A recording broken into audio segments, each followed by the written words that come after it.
Hey, what's up guys? So today I want to make a quick video going over the importance of progressive overload and a simple way to structure your lifts in order to achieve progressive overload. Now, I feel like a lot of people get hung up at the gym because they take muscle confusion a little too literally, right? Where, they think that, every workout should be different and they'll just go into the gym and just do, random shit each week, every single workout. And, this can definitely work initially, but I feel like over time it's not really the most effective way to progress in the gym, to get stronger, to get bigger. Now, the way that your body, the way that you grow is you provide your body with an increasing stress stimulus, right? So if you structure your lifts for progressive overload, you stress your body adapts. Increase the stress, your body adapts. Increase stress, your body adapts. Whereas if you kind of just do random stuff, you're not necessarily putting a greater stress stimulus on your body, and it'll kind of just adapt and be like, oh, this is soft, like, I don't need to adapt to this. Now, there's many ways to program your training. Some are better than others. Some are, some are like really complex, some are really simple.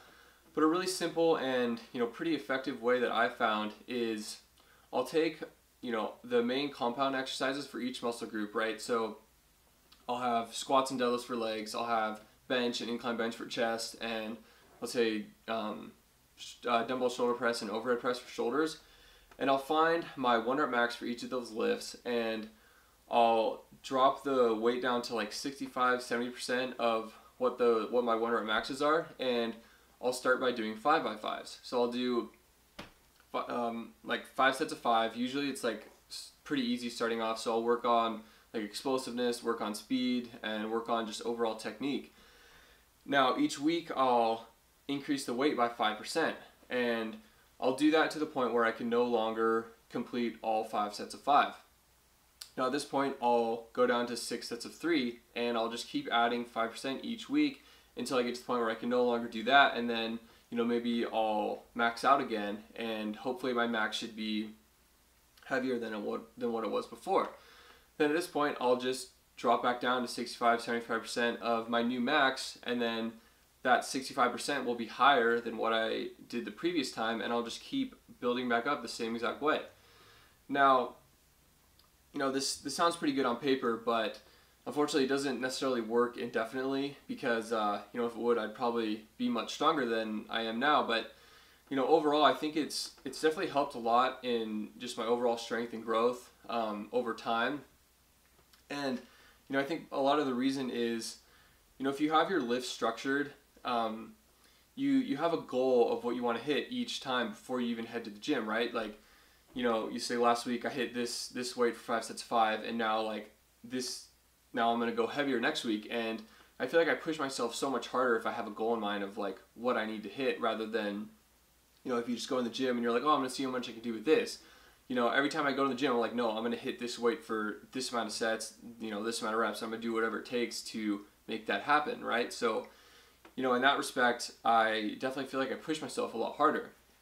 Now, another benefit is, by keeping track of your lifts, you have like a point of reference of how you should be progressing, and if you're not progressing, you figure that out pretty soon. You're like, okay, this isn't working, I need to do something differently.